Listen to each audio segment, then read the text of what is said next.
face off. We're gonna talk your face off. We're gonna talk your face off. Talk your face off. Talk your face off. Talk your face off. Talk your face off. Talk your face off. Hey, what is going on, you guys? Welcome to a Pablo-less live stream.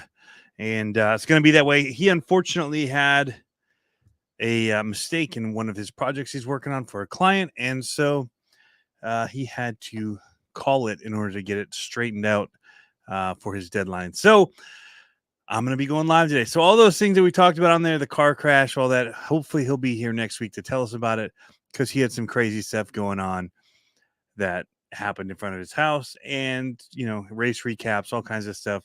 He's going to talk about all he's been watching is rally stuff. We've been talking, so we've been chatting, but I've been doing rally stuff and I'm so excited about it. But yeah.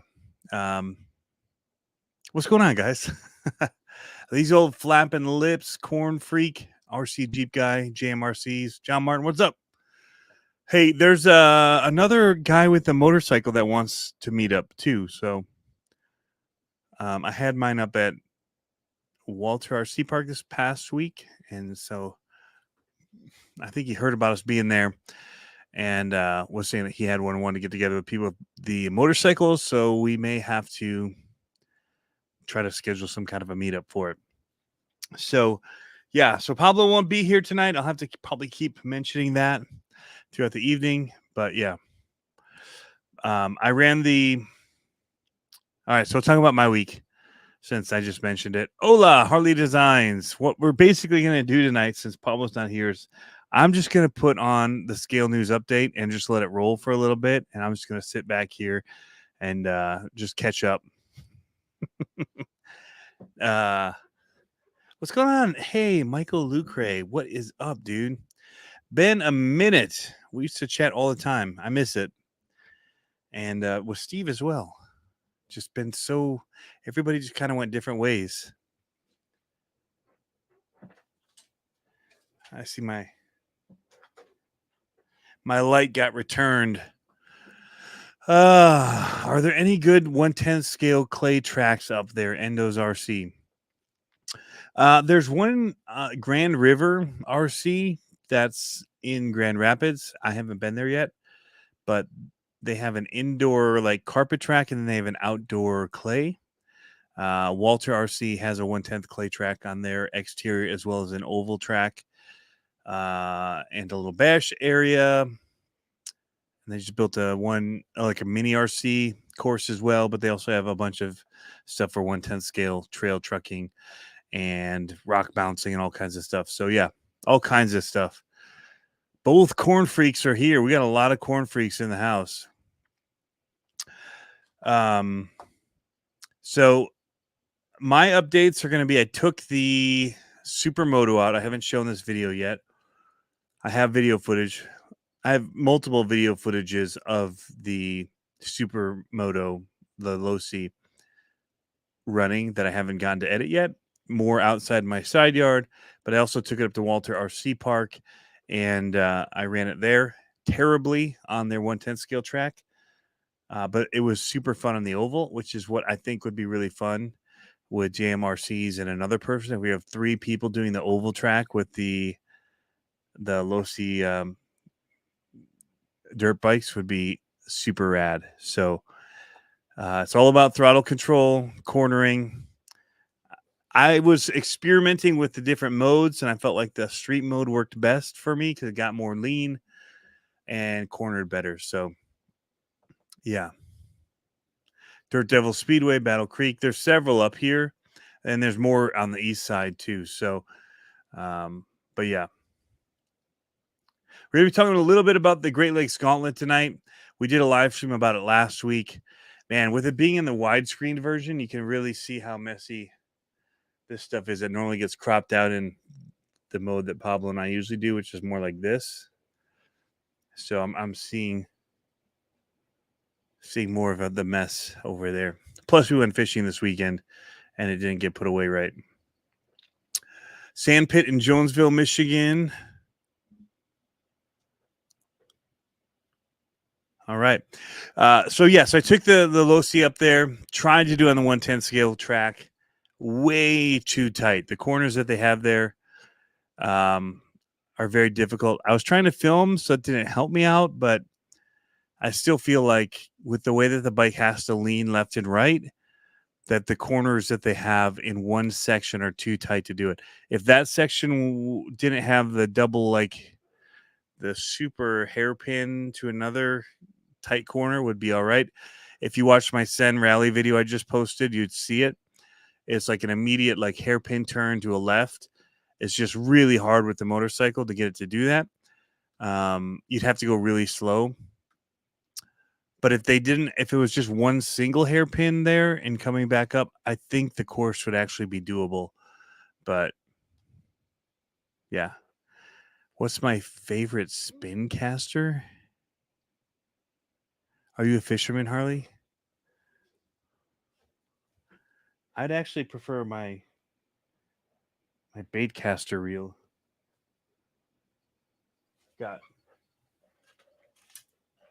I've got a couple of mock pros here. Now I have to be very careful because I have ceiling fans going. And I've seen videos where they get chopped off at the end. But this is the Mach Pro by Luz.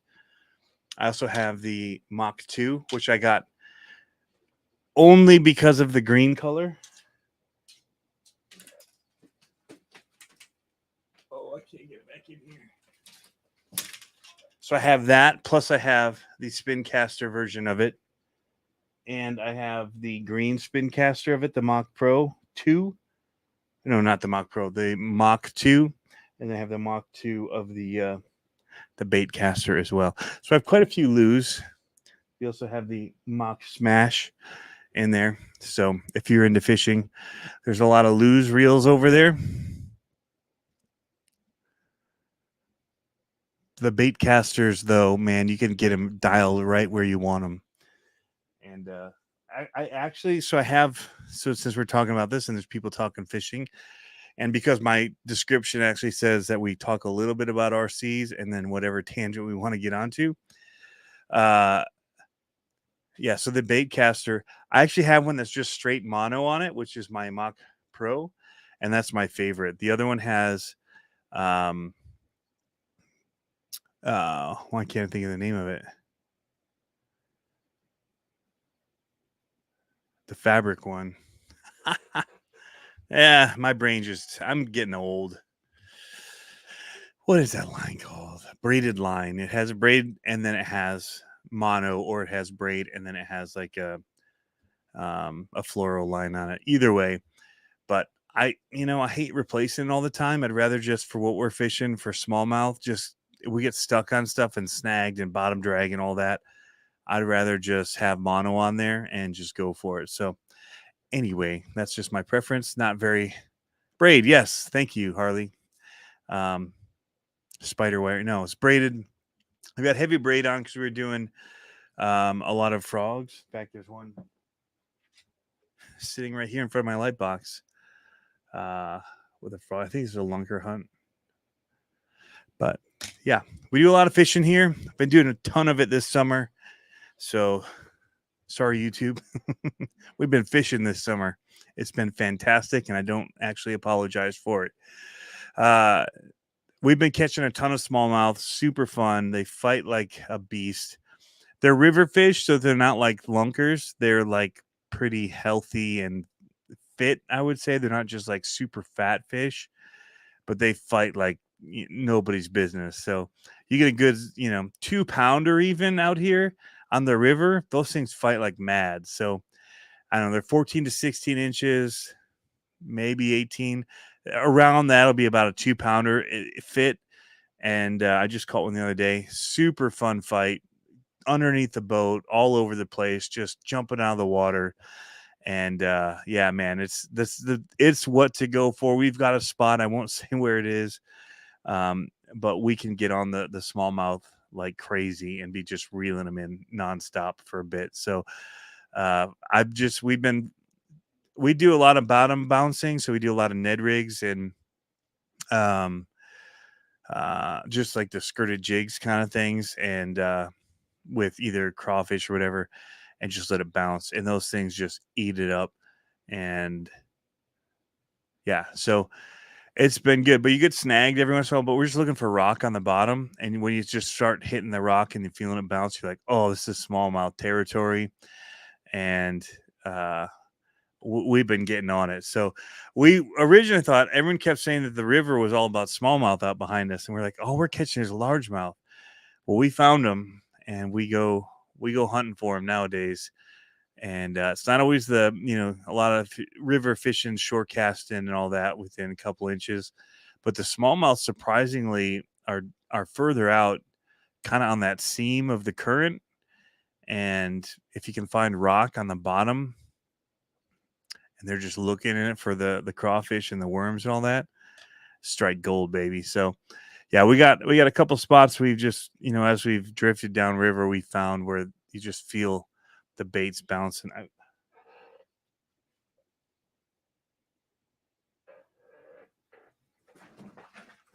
I got this stuff right here.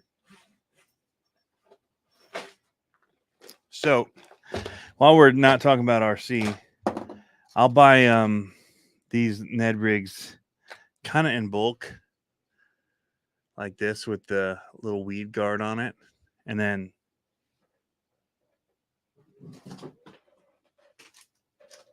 this is probably the best one that you can get, are these Lunker Hunt finesse baits in a green pumpkin for it here in the river.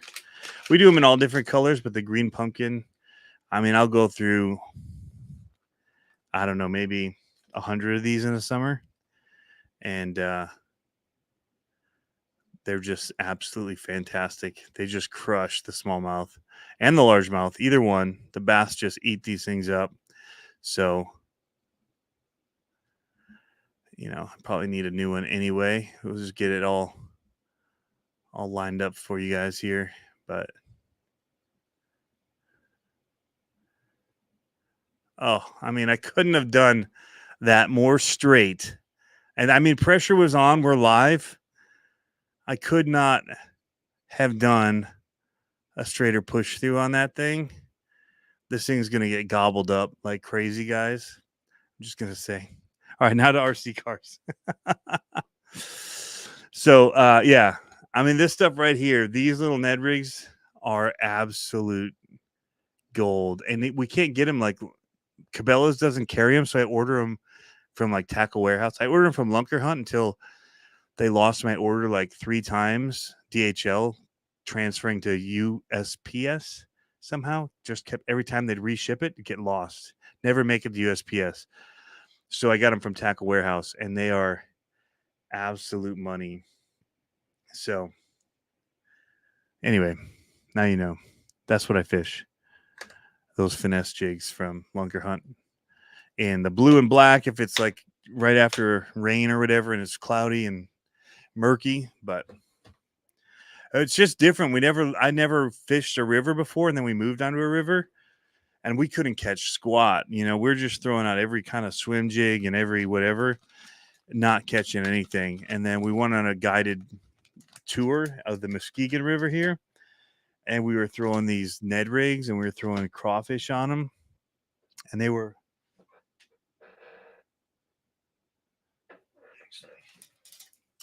on this one's actually one with a skirt on it. Same thing. But you could do that, or I'm just gonna set that there. Yeah, either one. Let it just bounce the bottom. So different for the river. But yeah.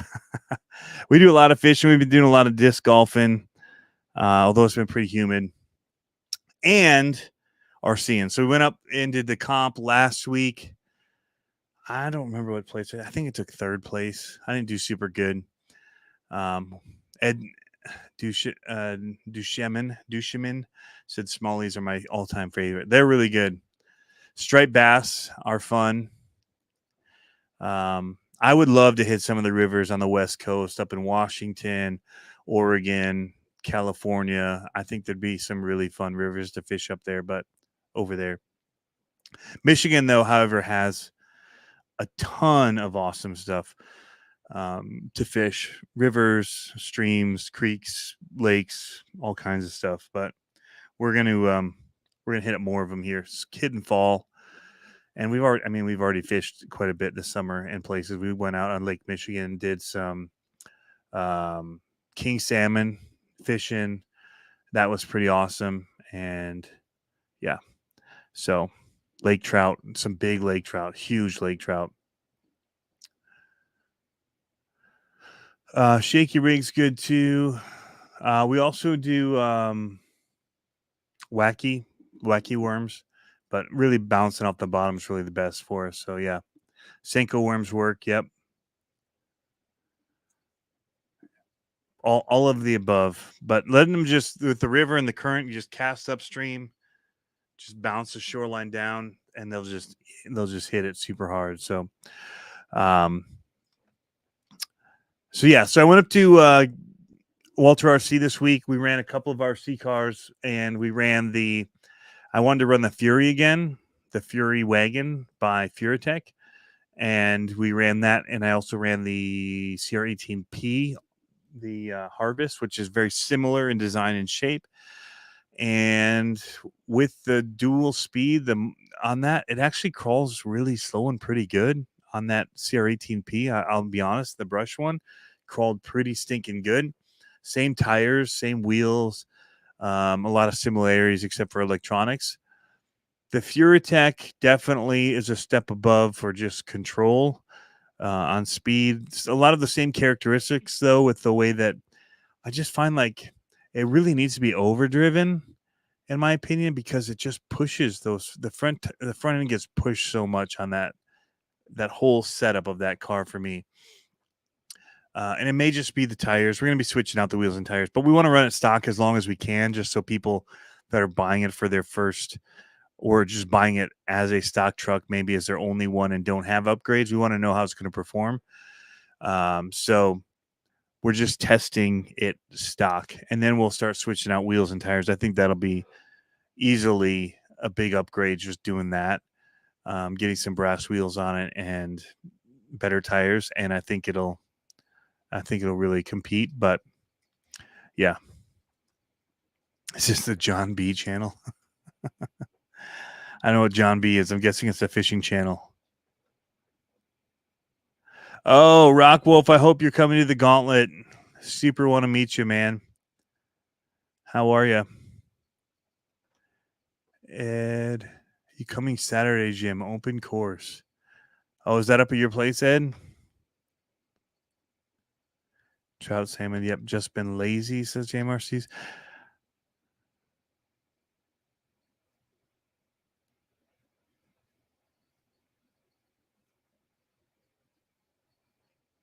John B. McElmore from Woodstock, Alabama. See, Harley's all on it.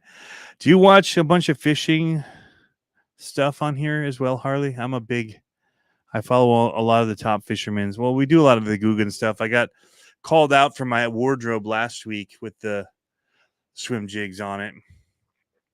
But yeah, all I do want to say here, while it's still early into we've been going almost 20 minutes solo, but I just want to say the Sen Racing Ford Puma Rally 1 is stinking amazing, guys. So I was kind of complaining a little bit about the steering and rocks getting jammed in there.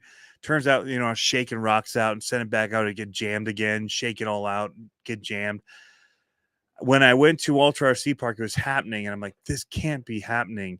And I looked, and there's one stone, and I bet it was jammed in there from the beginning, because the way that the tub chassis meets like that front bulkhead and all that kind of comes in, there's a little ridge under there. And so there was this rock that was perfectly able to get stuck under there. So when it shakes stuff out, it wouldn't come out. It was like, it was stuck under there, but it would move over enough that it would jam up the steering, but it would never come out. It would stay stuck under. So I had to pry it out of there. And ever since then, no steering jams. It's been absolutely amazing. Rocks get in the chassis, but nothing messing up the steering again. So I think it was one of those like fluke things where it just happened to be the worst case scenario of a rock getting jammed up under that I could have had. So We were running it on clay, but there's a lot of rock and stuff on it up there at Walter RC on both the oval and on the dirt track. And once I pulled out the one jam because even on the oval, I was getting stuck, and I'd take it off and shake it out, take it out there, keep getting the steering issues. And then when I finally saw that there was a rock stuck up under there and ripped that out, never had any more issues. So I kind of feel like it's probably not a problem unless you have like a really bad luck kind of situation that I had, because nobody else had that issue. So, yeah. Anyway, it's been absolutely fantastic after, even off-roading, even in the dirt, even in the rocks, no more issues. And so that little kind of caveat that I had in my first video of how annoyed I was with it, and that's what really tore up the body as well, because I was getting into these little tiny trees and these really thick weeds, and it's like ripping up the side of the body. If I'd have had the control of not losing the steering, none of that would have happened. So that one bad worst case scenario situation kind of messed it all up. So yeah. Ivan says Guggen Squad. Yeah. The Pirate Mad Jack says, I want the Sen to run against my HPI. I'm curious how they would compare, actually. I'm very curious. John Martin's talking about his brakes on his motorcycle. I haven't broken anything on mine yet. Yes, Rock Wolf. It was the perfect shape rock to get stuck up in there. It was odd. It's like a shark tooth almost, really thin and had this kind of V shape to it, and it was just a problem. But now it's out. I haven't had any more issues. So that was one thing, RC, that I've been doing.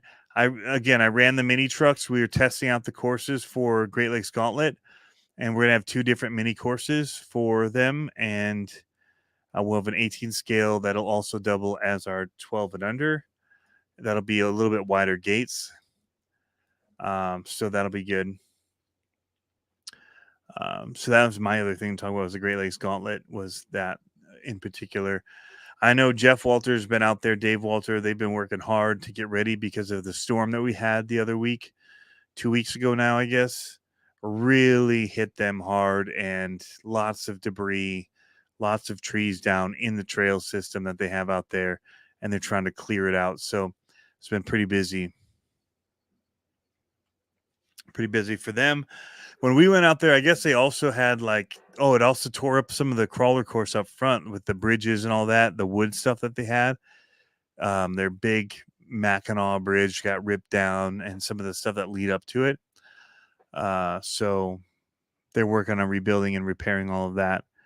But yeah, it's been a lot of work for them because of the storm. So yeah, I'm looking forward to it. I've got I'm probably going to be running my 2 Vanquishes on the main trails there.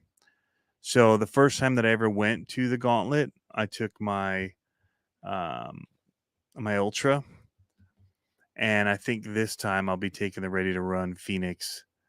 I'll probably take them both, honestly, because they're both probably my top 2 performing crawlers right now, and the trails there can be pretty tough with some of the rocks. So they'd be my 2 choices right now for what I'm going to run.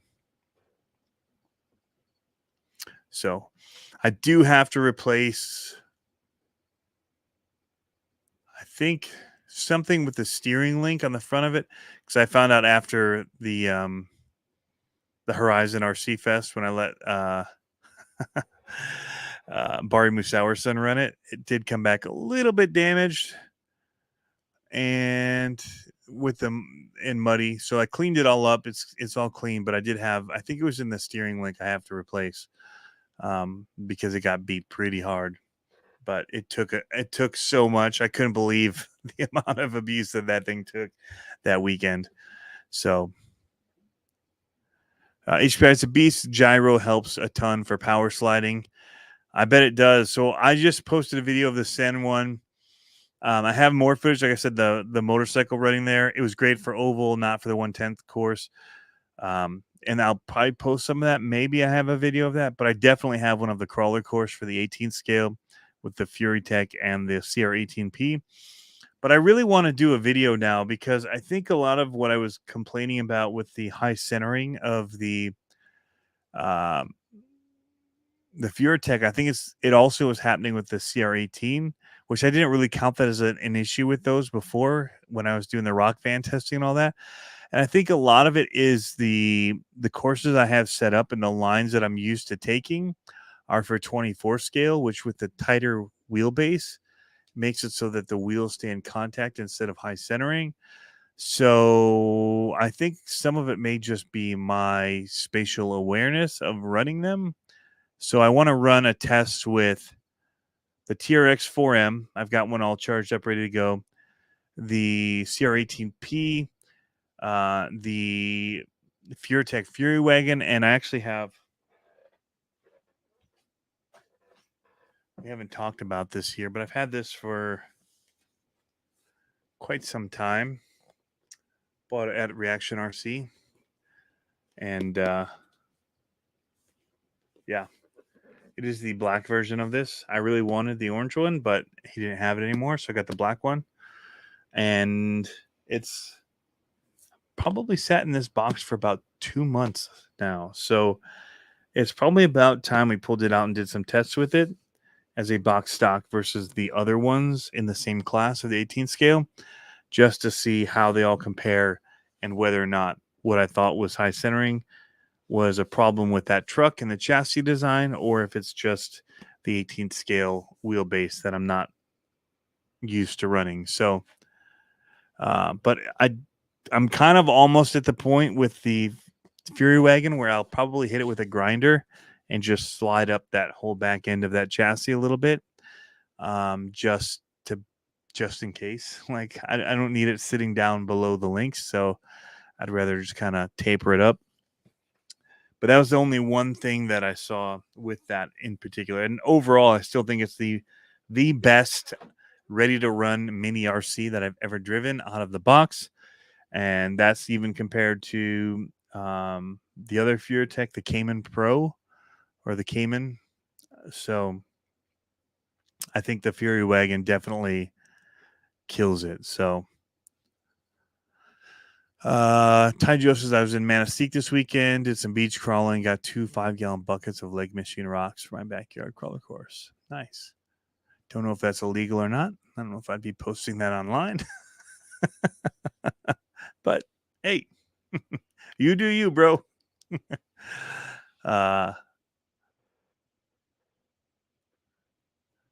Servo and crash plate. Seen some with servo issues, but only a couple so far. That's these old flapping lips. I'm thinking that's about the motorcycle still. Yeah, so I actually haven't driven it. I have pulled it out so my kids could look at it because it's not like taped up or anything to show. They're actually really beautiful. The stance is kind of, I think, but whoops, that's upside down. Just the way that the wheels sit just kind of seems a bit high to me. So just, I would like it a little more tucked up, even pre-suspension a little bit. But it's,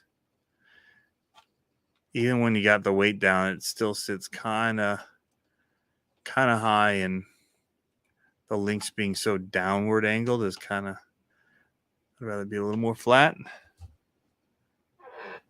Guess it's pretty close when you set it down. Here, let me put it on the box.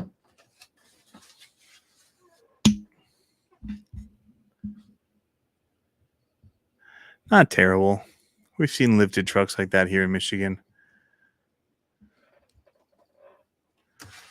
But I just haven't been a fan of these axles with any of them yet. So I think that's my biggest hang up with it, is the steering is not super great. So you have to do a little swap on the little stopper and all that. But Yeah, I had foam in the wheel well, but it wasn't really stopping anything. It was just tucked up there. So I guess it's pretty straight. It sits pretty high though.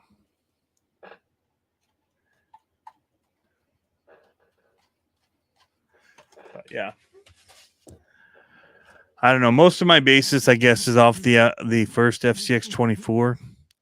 These tires feel a lot better than that, of course. So we'll run it and see. But I've been more of a performance-based guy, so hard bodies aren't my thing. Like, I don't love the wobble effect of it. But other than that, it's a pretty sweet-looking body. Again, just feels a little short.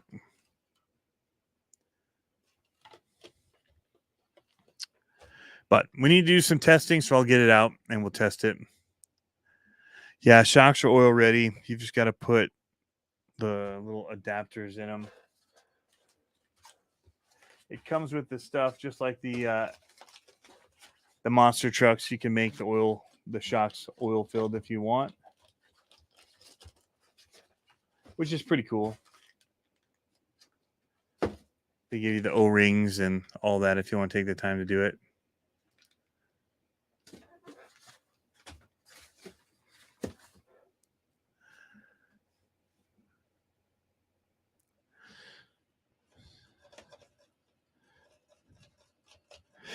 Just little things. Just the little details. It'd be awesome if they were pre-oil filled. And it'd also be awesome if the monster trucks came with the speed motor pre-installed. The cost is so minimal that it would just make sense to save people the work of doing it. But yeah.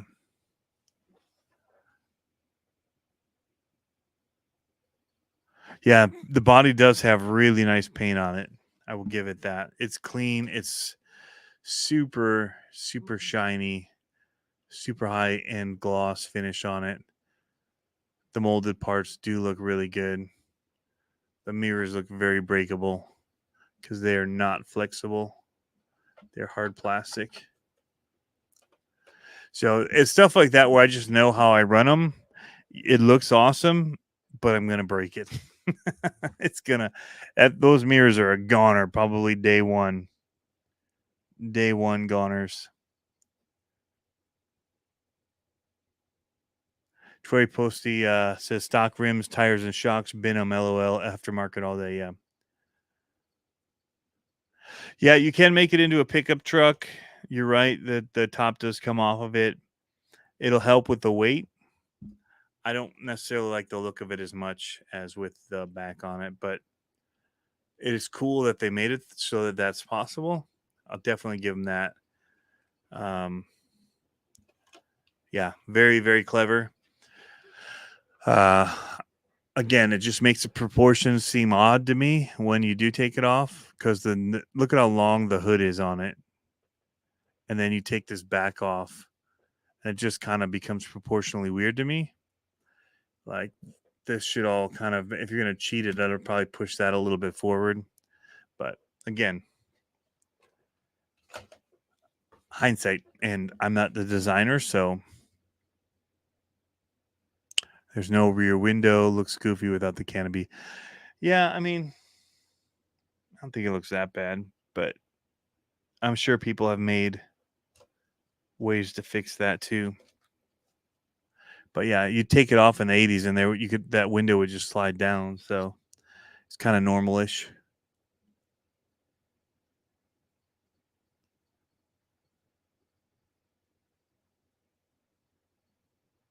Lawn chairs and pony kegs in the back, says these old flapping lips. Yeah, there's still quite a few of these old Blazers that run around up here. It's amazing. In Michigan, even. I don't know where they got them from, what state they brought them up from, because relive the glory days. But I can't believe they aren't all rust buckets up here. Again, the steering was such an issue for me with the first one. I didn't like kind of the link setup as well. Um, it's got the wishbone on both the front and rear uppers. They're really short. I don't know. Wasn't my favorite design with the exposed lowers either. So there's just a couple things where it didn't really work for me, and I'm not really the portals also. And I know that the Fury has them; they're different. Um, the portals for me are kind of like this false sense of height clearance that you get, and then you just get stuck on the chassis when you get in there. Like you high center, you do whatever. Like with the other ones, I plan my route much better knowing that I got to get that diff through.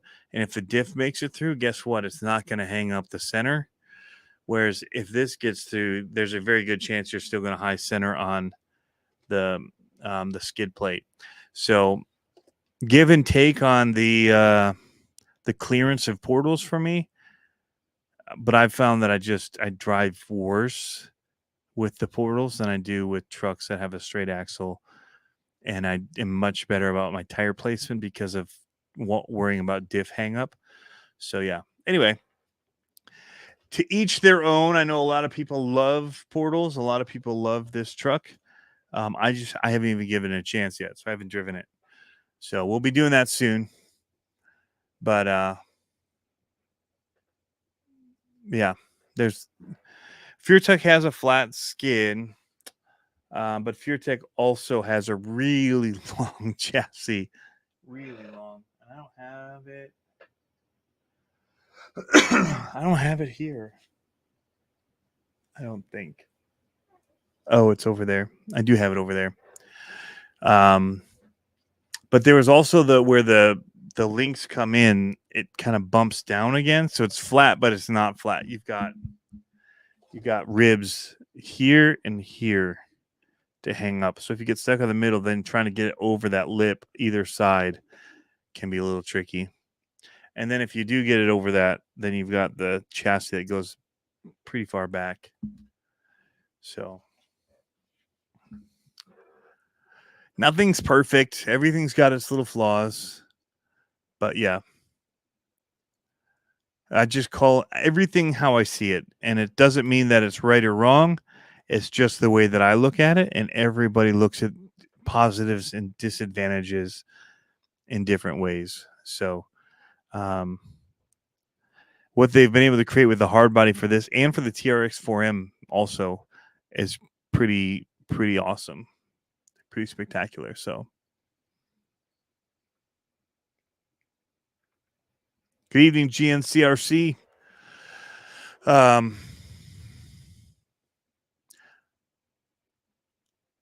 But yeah, what else? Harley showed some cool new stuff I saw. I haven't been able to keep up with the RC world as closely as I have for the past 6 years. The last 3 to 4 months have been pretty busy, and it's probably the least catch up. And some of it was RC stuff that I was involved in that really set me back. But I feel like I was in the know on some of it because we had the Send truck and we got some other new stuff. But there's other stuff where I just feel like, wow, I didn't even see it coming. And I saw the motorcycle, that kind of stuff at Axial Fest. But it's just been July and August specifically have felt very disconnected after how busy June was in the months preceding it. So I feel like I'm just trying to play catch up at this point, trying to even see what is even coming out. But that new cross looked pretty cool. I'm always a fan of a Unimog. I really wish that Axial would make an awesome Unimog version of the SCX24, even though they said it'll never happen. I still can wish for it. But yeah.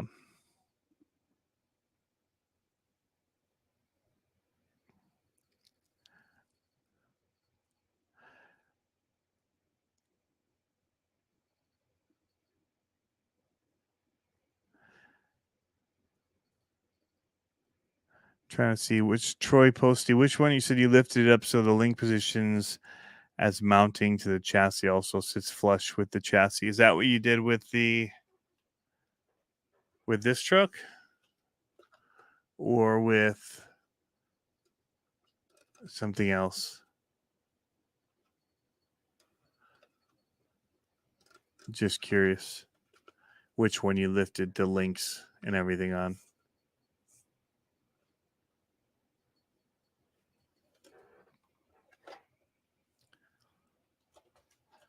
C-Dubs runs the TRX4 in the river all the time, 1/10. Yeah, man, those things. When I had my TRX4, water all the time. But I had the one that had the locking diffs and all that, so I tried not to go so high that those servos would get wet because I was just worried about them. So I would run axles, try not to get the chassis too much in. I can't say that happened every time. There's times I submerged it, but and then yeah, clean it down, try and get it, let it dry out after, blow a fan on it, all that kind of stuff. But I'm sure it all rusted up like crazy in it. Rusted like crazy. Where's that box? Oh, no.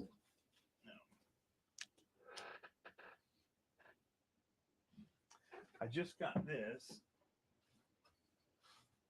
in the mail, the high roller.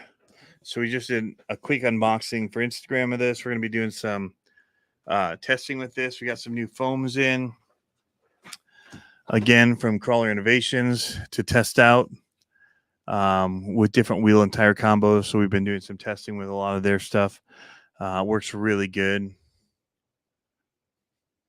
in these. So basically very similar with the inner sides of this, but then having a little extra foam too, if you want it, to fill in some of that air gap.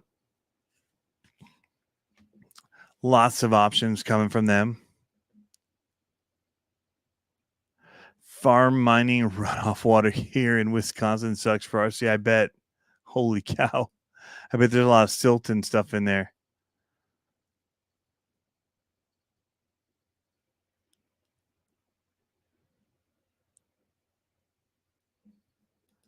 Oh, there we go. Yep, FMS chassis lift skid up and forget about the 4 chassis mounting holes. Use link holes to fix it to the chassis. Lift the skid and drop the axles on the chassis to regain some LCG. Ah. Interesting.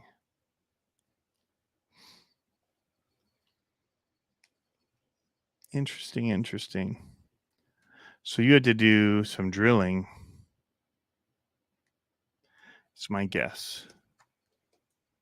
Which it's a plastic chassis, so that wouldn't be too hard to do.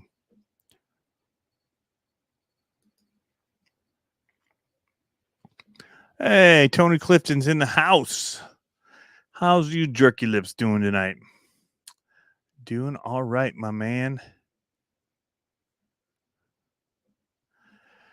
We're a little slow tonight. Don't have Pablo here to banter with, but got a few new RCs in that we're going to be doing some testing with. Most of them mini stuff. Trying the 18 scales just to see high centering. This one actually doesn't seem like it would as much. Honestly, where I was high centering the others, it just feels like it would kind of wrap some of that better. So I'll be curious to see how it does compared to the Fury Wagon, the TRX 4M, and the Hobby Plus.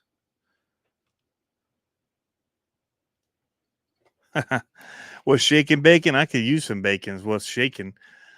I can use some bacon bits. I can use some bacon on some. You know what I'd like is a like a potato bar with some bacon on it, some cheese, sour cream, chives, all the fixins. 30 minutes of work, Troy says. Okay, you need spacers and a 2mm drill bit. Yeah. Troy, please keep it to 100 characters or less. Thank you from the management. Right? Silt fertilizer manure does wonders on bearings. Yeah, we got that kind of stuff. Hi, Ty Joe. What's up? Um, yeah, we've got. I wouldn't take it in the water around here because we got so many cow farms and all that kind of junk. It is like, well, there's a like a milk processing facility probably 5 minutes from here. Huge factory. All the trucks drive in with milk and all this junk to make. I don't know what they make, cheese or cottage cheese or what. But like Fairlife, I think is the brand, and that's like some high end milk that we never buy, like a sports milk, sports drink. Fairlife Nutrition, ultra filtered milk distributed in Canada, China, and the United States by the Coca-Cola Company. So yeah, there's a Fairlife here in Coopersville. Yeah, that's the one.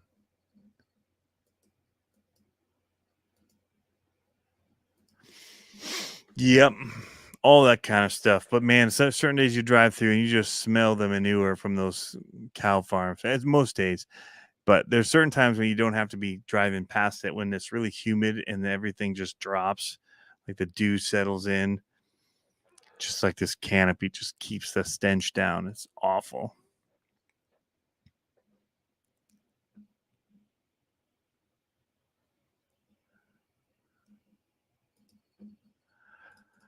The lacrosse.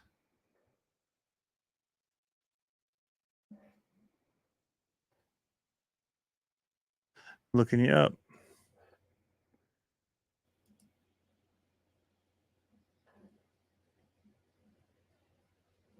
Here, lacrosse. I don't see it.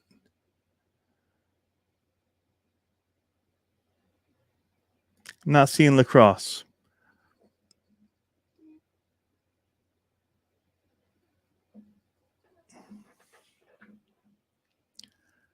The problem starts when you can't smell it anymore. Right? No, so I often joke. So when you tell people you're from Coopersville, they say, "Oh, Poopersville," and you're like, "Haha, I get it. Yep, funny." But I will say that Coopersville has a landfill, and you never smell the landfill. Like you could not have put a landfill in a better area than directly across the street from a cow farm that is producing milk and a lot of other poo and things that they use for manures and whatnot. So well done, Coopersville, and disguising the smell of the landfill. Well done. What's up, JMRCs? Oh, La Crosse, Wisconsin. I see.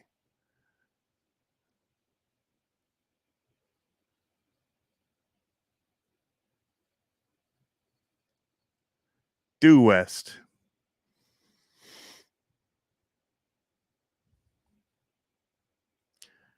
Hey, did you hear Arma coming out with a new release soon with 4S?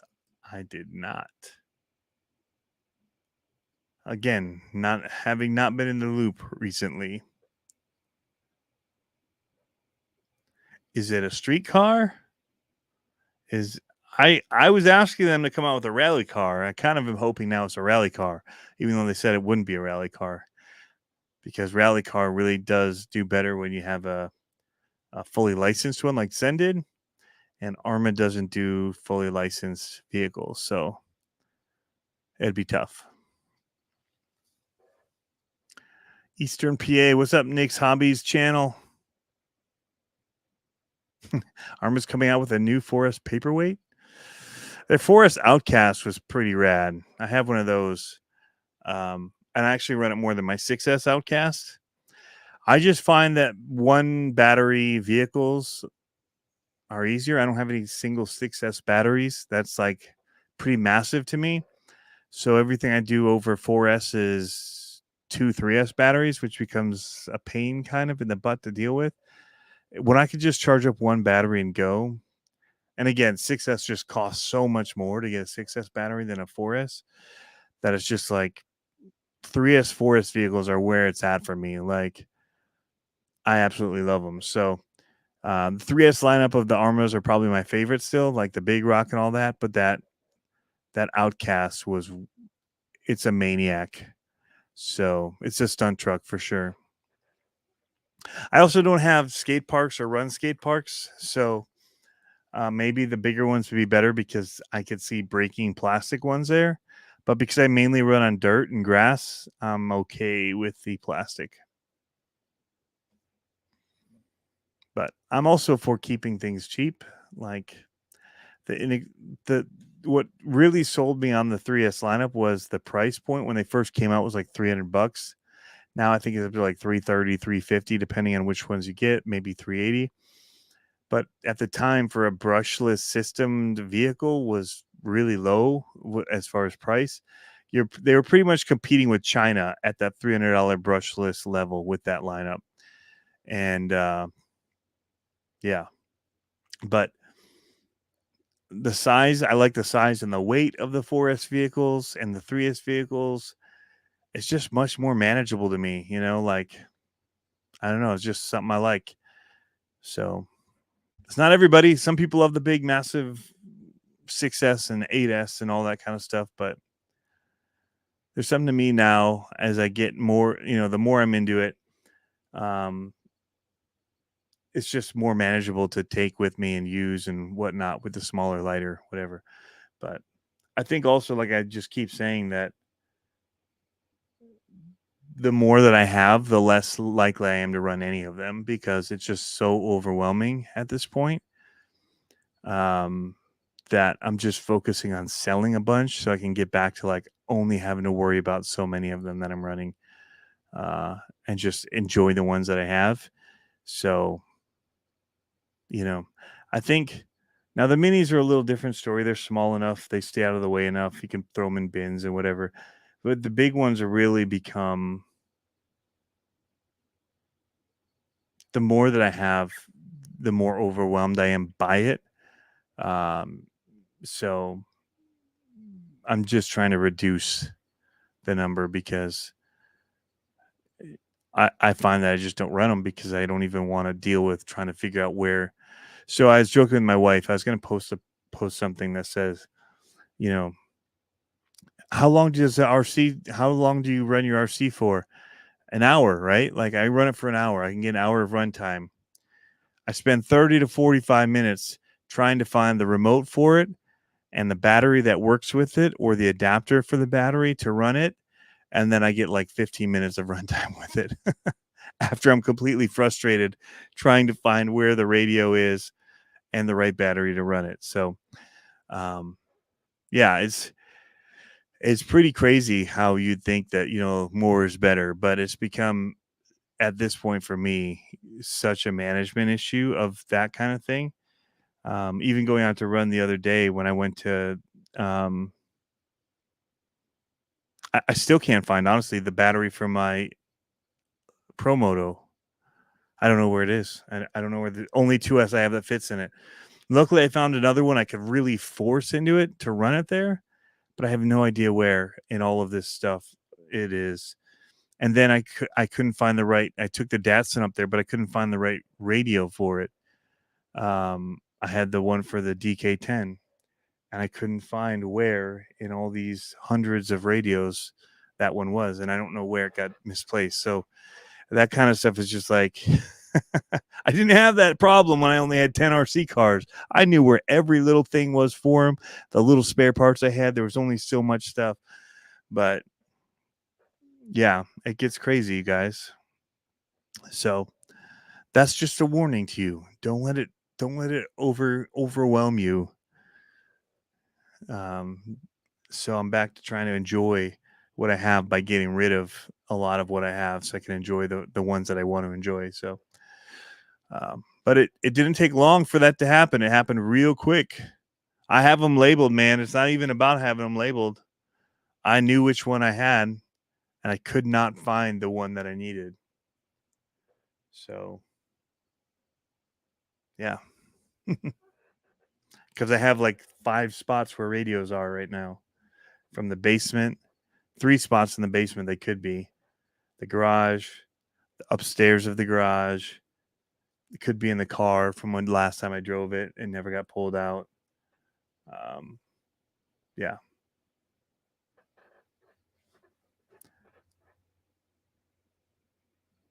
What's up, Scoobers?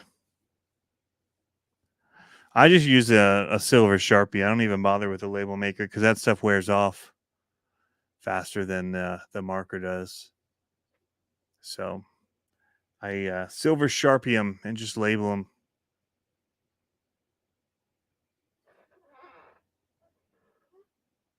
I don't have any reaching distance. I can see that one over there. It says Camel TRX4M. So I know what that one goes to. And then all of them will be like Bronco. That one says gold. Yeah. So they're all labeled, but finding it. But yeah, silver Sharpie on the bottom or the back. Usually the back so I can see it when it's on a shelf. Yeah, I'll just grab some.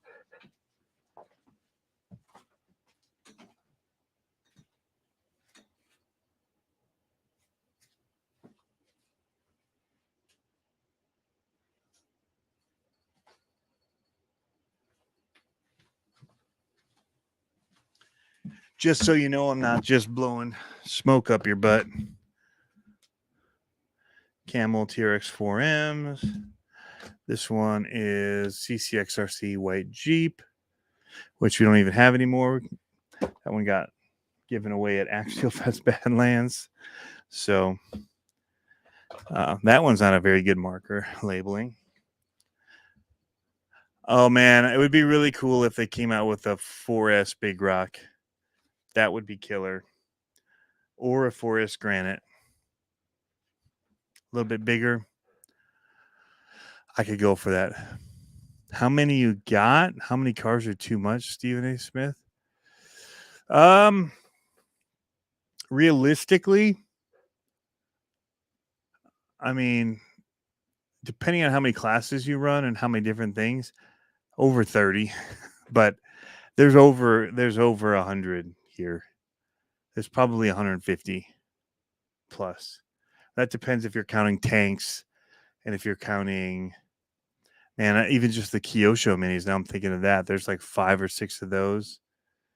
SCX 24s alone, there's probably 20. TRX 4Ms, there's at least 4. Hobby Plus, there's 3 or 4. FMS, there's 8. The Furatech Hiroshima, the Gold Digger, the Furatech Fury, the Furatech 6x6, the Cayman Pro, the Furatech Monster Truck. There's probably 8 Furatech trucks here. And so we're still counting the minis. I think I have 5 LMTs. I think there's one of every of the 3S Armas. Vortex, Big Rock, Granite, Typhon. So there's, I mean, there's a lot. Infraction, felony, 3 SMT 10s, probably 10 crawlers, probably 6 freestyle RC ones, or 8 maybe of those. All the big ones. I got a bunch of 5th scale ones. I mean, it's like beyond manageable. So riffs and drag cars, the Red Cat. I've got the Tamiya semi trucks, 2 of those, the Tamiya racing semi trucks, the Kyosho on-road cars from the Chargers, the Chevelle, the 57 Chevy. I mean, like when you just keep going, the Red Cat lowriders and 8 to 10 Clodbusters, Tamiya Clodbusters. So yeah, I mean, I've gotten to the I look at my life and like I can't even think about it. Like I want to run one, but I don't even know where to begin at this point. Like to find the stuff that I need just to go out and grab it and run it is like just an hour getting ready just to find it all and get it all set. The Raminator, which is still in pieces on the table in the middle of the garage, tearing up space. I've got the Bari build, custom 1/5 scale monster truck, DBXLE, the Outcast 8S. There's the SCX6, the Losi 5T. I mean, just in the big boys, there's 10 or so.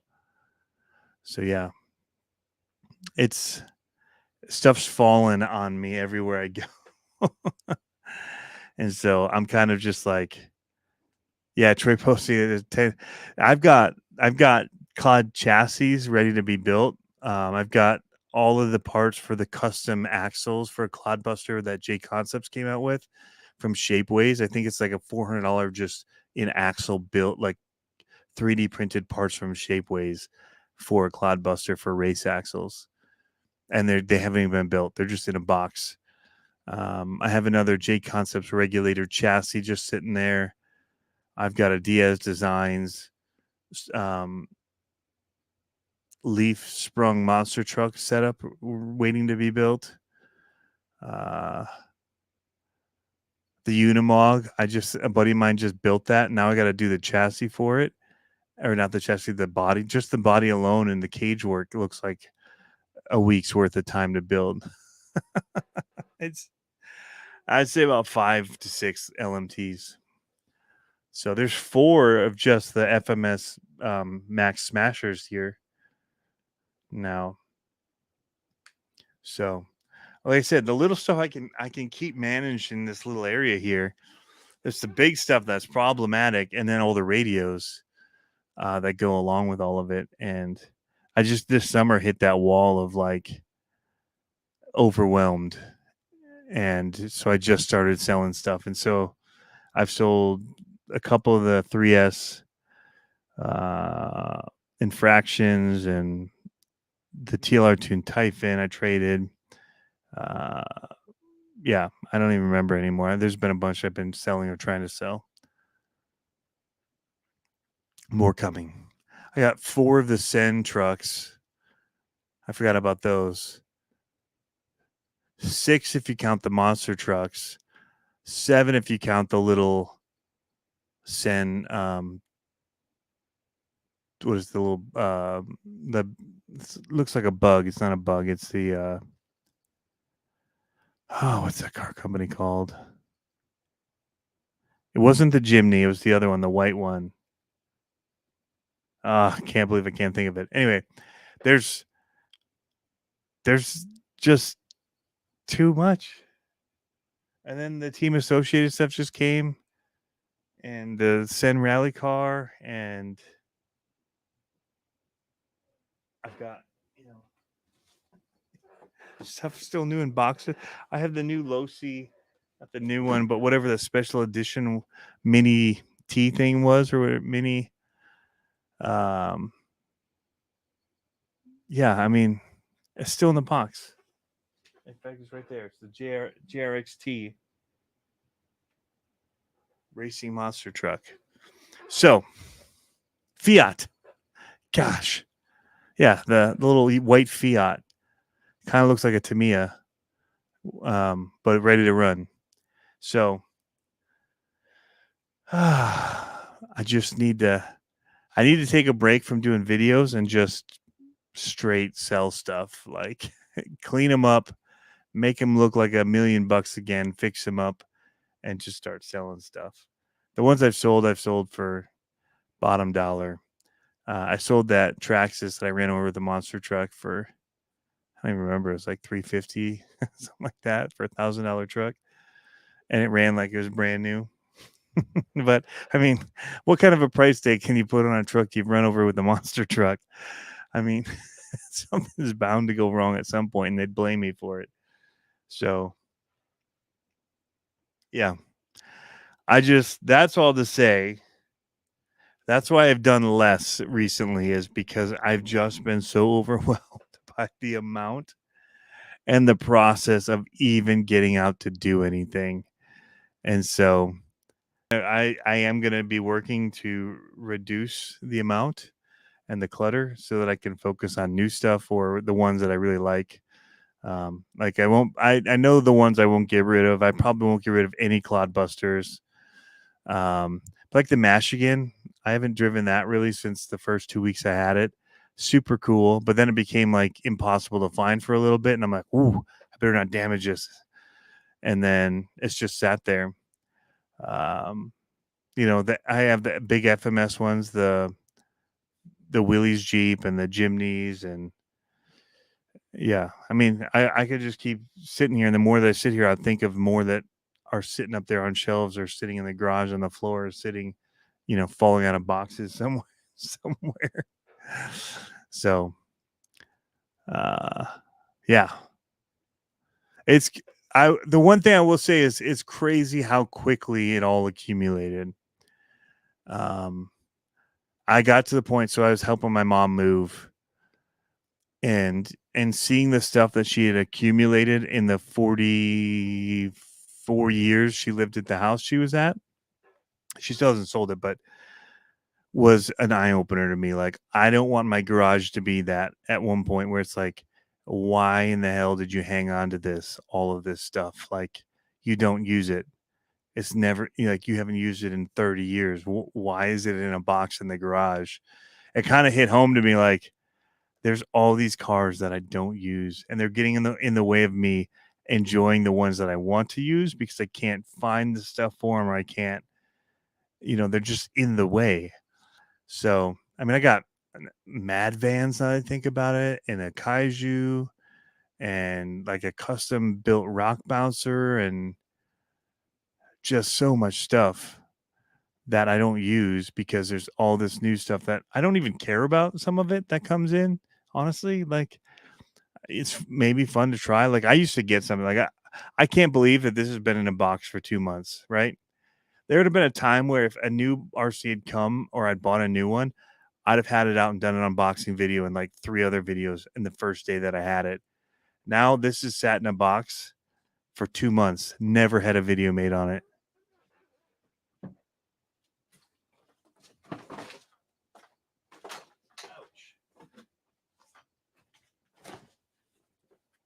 This has never been opened until right now when it accidentally opened when I was pulling it up here.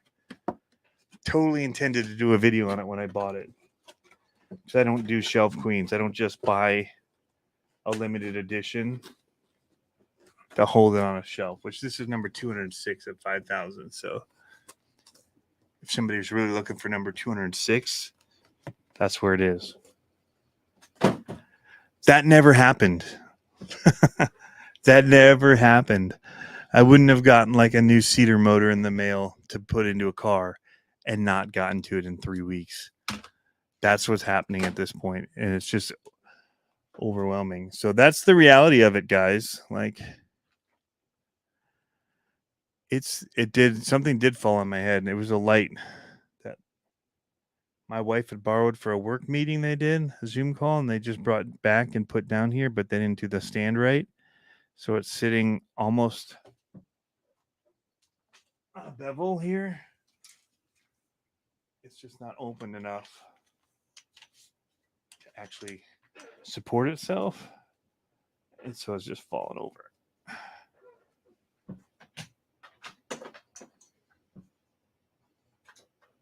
So yeah.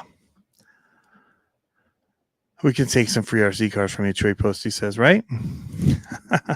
You know what? I will be doing a giveaway. I have some giveaway stuff and ideas already. So that's coming. So you're not wrong on that. Some of it I'm going to give away and I have given away a few, and I actually am giving one away tomorrow night. And the way that I've said it is like, there's some of this stuff that's been given to me, and it just feels good to give back. So definitely doing that with some of it for sure. Hello, RC. Hello, people, he says. But yeah, I I would just say, if your dream is to do the YouTube thing and to do some of this stuff, it can be really fun. Like, it's not gonna lie, it can be really fun. But if you don't manage it well, and I would honestly say I haven't managed it well, like the fact that I haven't been getting rid of this. You watch some channels, RC Sailors, whatever, they'll get them in and they'll turn and burn them. Like, you'll see them on eBay and all that, like, pretty quick.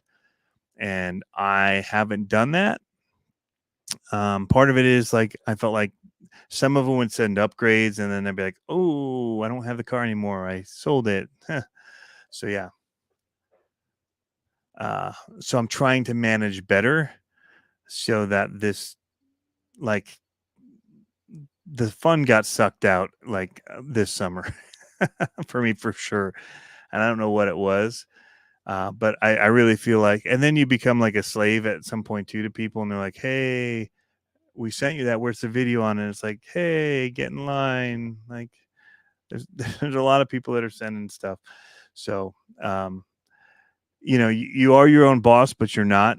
So, uh, yeah, I'll be careful what I say, because it's I love the companies that I do get to work with. There's a lot of them that I love getting to work with. But there is that level of, you are still working for people. And like, if you want to keep up a good reputation, which I feel like mine in the last 2 months has not been something I'd be proud of, because it has gotten so overwhelming with the amount that came in and like trying to keep up. But also, I've been going to events and doing a whole bunch of other stuff that you just hit this wall where, like, how will I ever dig out of this at this point? Like, do I just scrap it and like, just, oh, all of that didn't happen, and now I'm just doing videos again from here forward with anything that I'm doing now? Like, yeah. So, well, these old flapping lips, we don't make contracts, dude. Like, they just send the stuff. You don't even ask for some of it, and it just shows up in the mail. Um, and then there's other ones where they will, they will ask if you want to do something, and then you'll say, yeah, I'll do this video or I'll do that video. And so you live up to it, but there's no time stipulations usually on any of it. But the second that you say you'll do it, they expect that it was going to be done yesterday, and they don't realize that there's already 3 other things that you have, or there's time deadlines on. So, like, I have one that I have to do some stuff for, and I told them I would, and I really want to do them, but I also had like 4 other things that were on sensitive deadlines that had already come in before that. That was like, hey, you got to get this out when we do our release. So,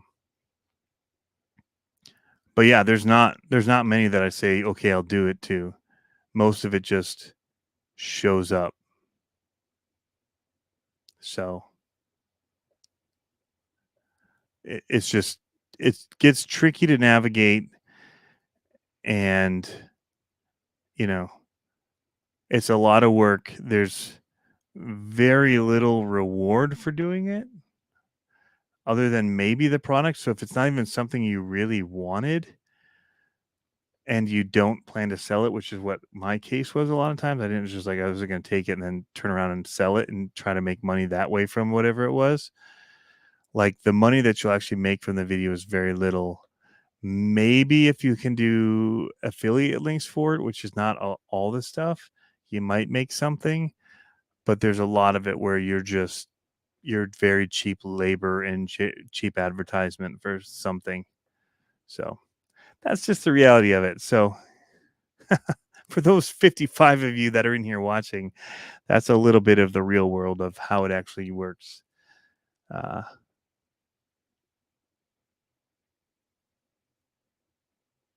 RCG just says, a hobby taken professional is now a job, not a hobby. It's different. Glorious, but different. Yeah. Yeah. Well, and RCGS knows too, like, I spent a lot of my time since February working on that big USTE video. Spent a lot of time on that. And so that really, I mean, that was a commitment I made, and I love doing it. That was just like, I wanted to do it. And so I was in on it, and it was super fun. So yeah, but it put off other stuff. Like, I wasn't making stuff for my own YouTube, whatever, which I didn't care. Like, that wasn't really a worry that I had. So there's just some of it where, yeah, a lot of people just want to send you stuff. Hey, I'll send you this to try it. And that's where, like, I've sent some of my stuff to people and I was just like, dude, there's no obligation. Don't even feel like you have to don't mention any of the stuff I sent you. Just use it.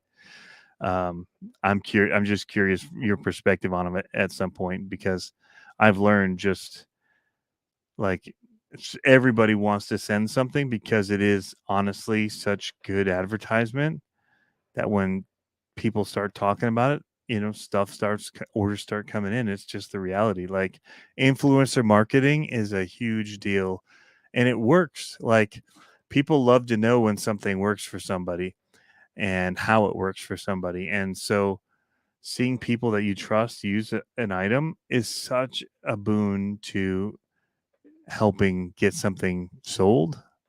So yeah, but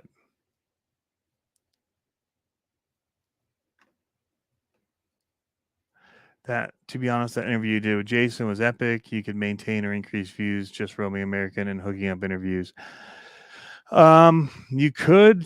I mean, I get paid a whole lot more money to do that professionally than I would ever make on YouTube right now, currently doing that, because that video maybe made me $20. To do that shoot, like for work, it would have been a full. I'd have probably made, just rolling in and doing it, probably $2,000, something like that, like $1,500 to $2,000. So it really is pennies on the dollar unless you're a really, really massive channel. And doing it for Jason as well, there really wasn't products in there that I could point to even do like affiliate links on. So yeah, so you can do high quality content and make nothing for it on YouTube. That's just the way it works. So yeah, the UFCE video took off pretty quick. It did them 160,000 views. So if you were to do that as money,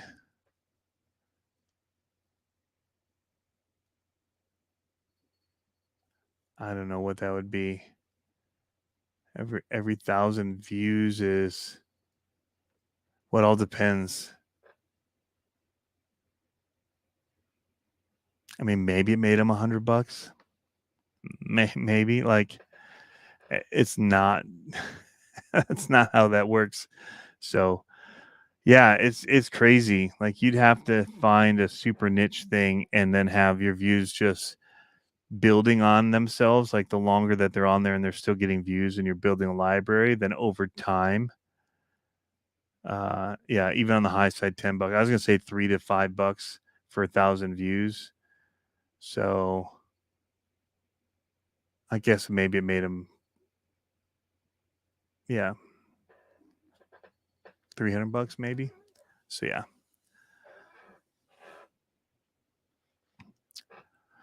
Yeah, Troy, I really wanted to do like RC documentaries and RC profile videos. It's been like, I did one on Jason Rona back in the day. I really had intended to get in and do that kind of stuff. And it just hasn't really happened. The Jason one was pretty easy because he was local. And we could go in and shoot something like that in like 4 hours, something like that. So, but yeah, I mean, I wish it was easier to do a lot more like that. And maybe it is. I just haven't quite found it.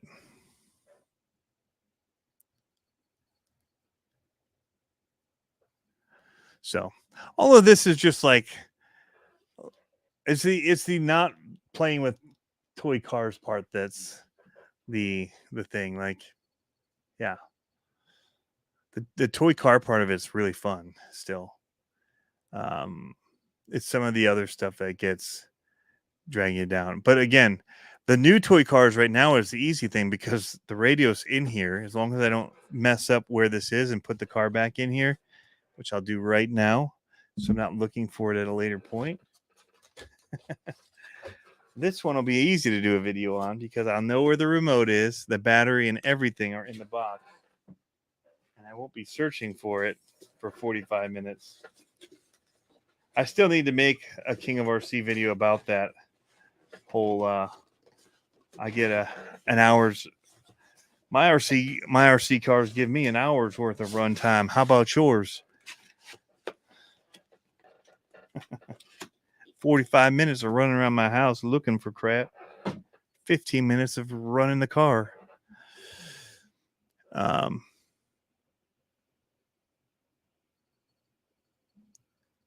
Yeah. I say every day I get to play with toy cars for a living, but I almost never get to play with the car for work, right? Yeah. And there's a level of stress too that comes into it. Like when you're going out and you're really wanting to do something well and things are just not clicking because you're wanting to shoot a really epic video. I think I kind of felt that with the Sen video because the car looked so beautiful and these sand trails just seemed like the perfect like scale size of a width and all that to make like a really cinematic. And people still said it was pretty cool and cinematic, but it's not what I envisioned in my head with drone shots flying over it, going down the trails. And I was just fighting to make it turn right because of that stupid rock that got stuck in there. But yeah. So we'll get back to it. Like, and it may be more minis because of winter coming. But there's definitely we'll get back into it hardcore here. But interestingly, we talked fishing at the beginning of this, and I'm messing with this fishing hook sticking into my Fiskars mat here, trying to poke it in. That's just been something I found enjoyment from because I'm not doing it for work. I have a fish channel. It's got like 10,000 subscribers on it. And because I'm not posting to it right now, it's about to lose its my ability to earn income from it, even though I've got some videos with like 1 million views, whatever. But I'm not doing it for that. I'm just going out to go fishing and enjoy the fish side of things. And I'm not making it work. And it's so relaxing. Where the going out there with a car these days is like, I got to get something out of it. Like, I'm not just going out there for a stress relief. I'm going out there to create something. And if it's not going well, it becomes, instead of like a stress relief, it becomes a stress maker. And then I've got to come back and try and make something out of it in editing. And, a lot of the time is just spent here.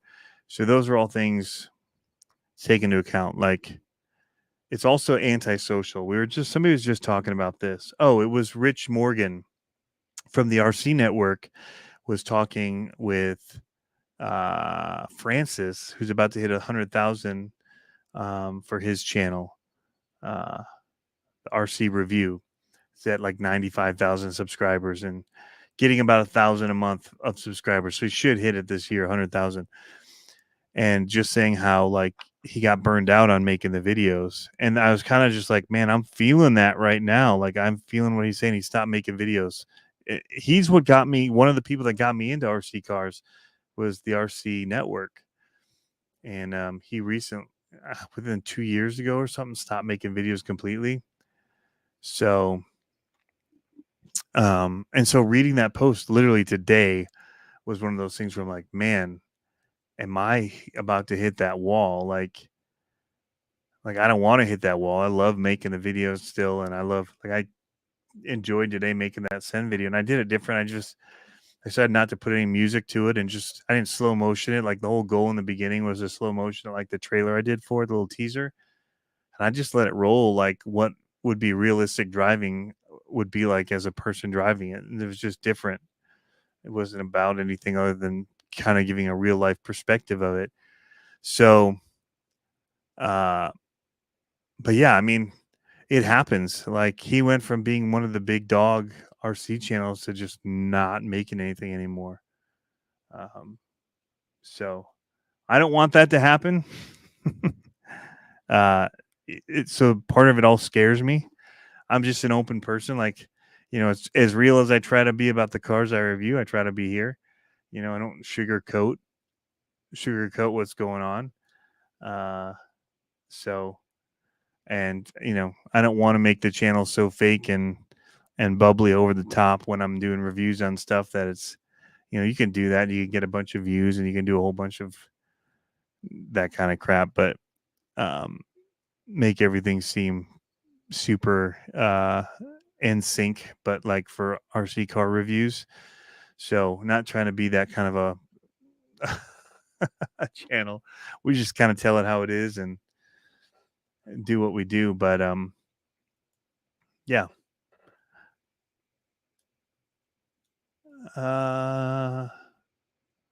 Josh just nailed it. RC just says a stressor.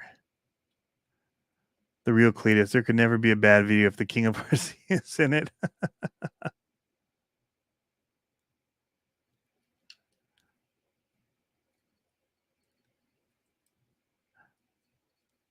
Yeah, RCGS. I'm not even worried about it being work. The hard part about it is like there are more lucrative ways to make it work than YouTube, I think. Like I could go work for one of the companies doing their media stuff and actually, probably make decent money doing it. Whereas the YouTube is not at this level for me, for my level, for especially not really feasible. It's like I could make more money if I just went and worked at Taco Bell. So that's not kind of where things are with it. I have a little store thing that helps. That's way more lucrative than YouTube is. So it's kind of just one of those interesting things. But yeah. Yeah, Harley, I like what you guys have been doing. He said that I definitely changed things up a lot to keep going. I would have quit a long time ago with just doing reviews. Yeah. I think I like what you're doing with the new stuff is you're taking it and you're building something new out of it.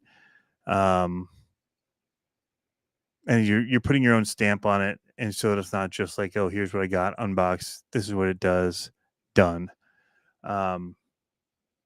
So that's cool. And you guys come up with creative ways. You're talking about spin the wheel and budgets, and that's just fun, creative content. But yeah, work is necessary, just my opinion. Oh, RCG work is totally necessary. But if that's really the case, I'll just go back to video production and skip all this because I make a ton of money doing just video that's not RC related. But yeah, I'm not saying I'm not trying to work. I'm just saying trying to do this is so much work for very little reward or money, in monetarily, at the end of the month.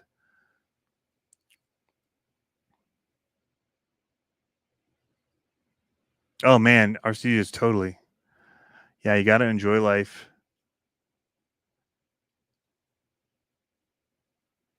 I'm addicted to those talking hands.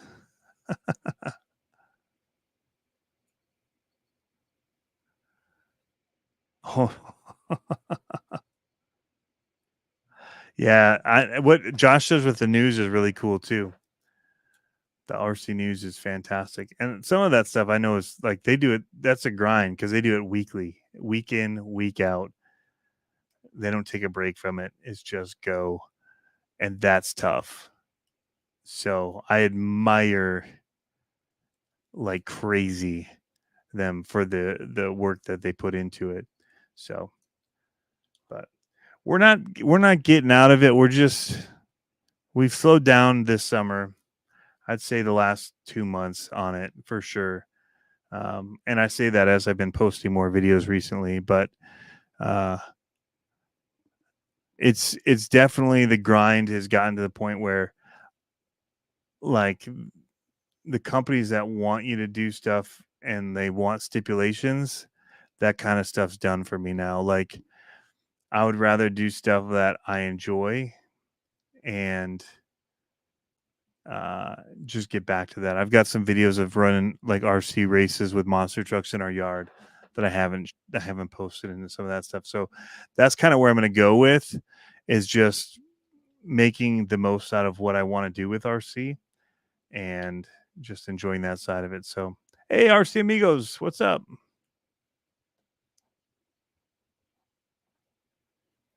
Yeah, Harley, the news is the most work I do. That is the hardest thing for me to do. I'm sure, man. I was just watching the one today. The amount of research that you have to do, you're trying to track stuff down. It's crazy.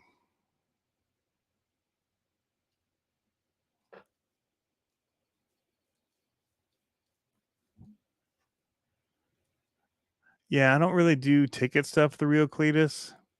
The waffles and all that kind of stuff. Um, I've just never really liked it. So that's kind of my thing. Yeah, scale news updates better never go away. You need to find a way to do it with AI, if nothing else. If you can't do it anymore, at least AI generate that stuff and get it out there for us. RC Patina guy, what's going on, my man? So I've got some stuff to do with crawler innovations for some of these monster truck tires. These ones have them in them now, the J Concepts ones. So we're going to be running these probably on the new High Roller 2. We got the FMS ones with the foams in them like this. So that's a little bit bigger tire. So these kind of help fill that gap, which has been great. Lots of little testing things that we've been doing. We're testing an ESC for somebody here, which I need to do some soldering on.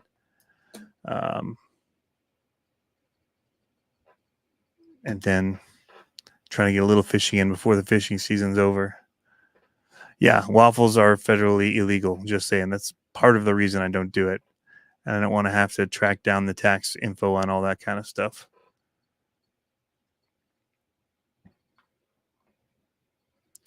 The fishing channel. It wasn't a fishing channel when it started. It was a fish keeping channel.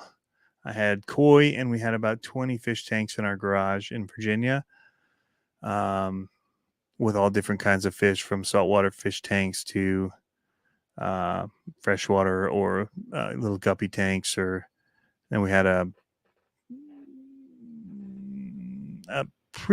decent sized koi pond in the yard. So yeah, it's called Hook Therapy. Back then it was called Creative Fish. So, but now it's called Hook Therapy.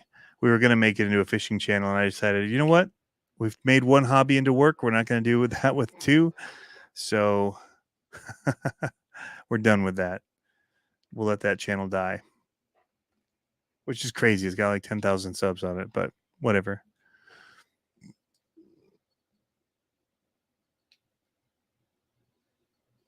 But yeah, we love to go out fishing. When we were down for the UST event, we went on a fishing charter, which was amazing, out of the Gulf, and that was super fun. That was our day off when we got there. We got there like 2 days early just to get stuff in, get the cameras all set, get prepped, and then take a fishing day. That was the kids' little surprise, or their bonus for going and helping me out, carry and lug stuff around. But yeah. All right, well, I'm going to shut this down, guys.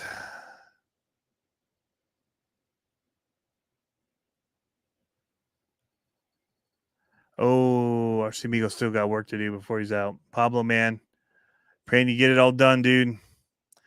I know that's a bummer when you got to redo all that. Next hobby, that's what I did, dude. Keep at it. My YouTube channel is my personal one. And then I kept making RC videos, and they kept getting people following them and liking them. So I decided to change it out of my personal one. And that's what CCXRC did. Oh, tuna fishing off the Delta. Oh my gosh. Yeah, we were going off for like redfish and stuff. And what